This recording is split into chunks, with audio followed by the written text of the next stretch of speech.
Most valuable thing in the family, and that's because Jaguars have a reputation of not being the most reliable automobiles in the world, and therefore they sometimes have to be babied a little bit. But not this old girl, right? This has been my daily driver all year round for 14 years straight. Not too shabby for an old girl, eh? So, I gotta tell you, it's a little bit tough.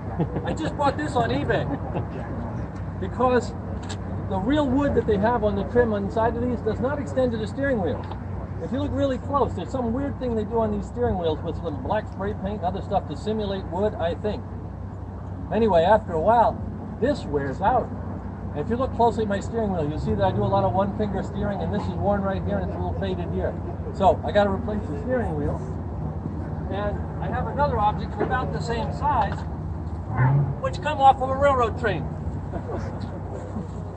I have a lot of cars.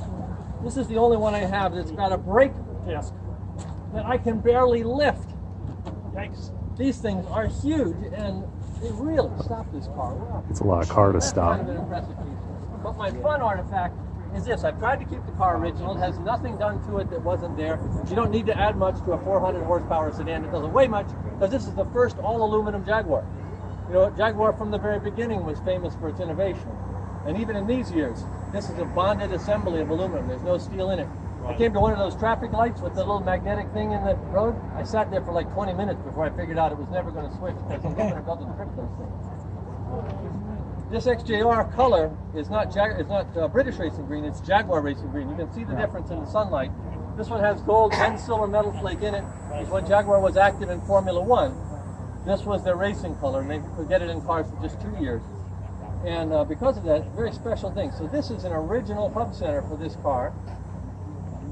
And it looks very much like what's on there now, what's on some of these others. But it's a 1 year only. And Jaguar doesn't have any more of them. You can get close. You can get this one. And you would say, well, wait a minute. What's the difference? They're identical. No, they're not. The XJR has a black rim around the outside that's not there on the standard XJ8 version. So, well, you guys got to have something else, right? Well, we've got this one. We make these now. Oh, they're flat. They have no lift to them at all, right? I've been looking for 5 years because I only have 2 of these left to find enough to get a complete set of the originals, and I haven't done it. So right now I'm running silver centers because they look pretty good. But that's always a problem. The little pieces, what do you do, right? What do you do? So that's kind of my artifact. And this is what happens when you run a car for that long in the wintertime. Some of the plastic parts get a little yellow. And I showed Andy the other day, the bright work over the windows, there and underneath, is not metal. Right, on these modern cars, it's actually made of polycarbonate with some kind of bright stuff underneath it. And it's gotten all oxidized. This car lived on the beach for a while. And just yesterday, I figured out how to fix it. I was so happy with myself.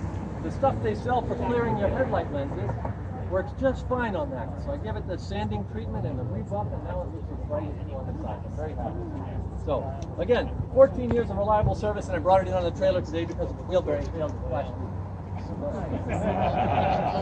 That's the way it works.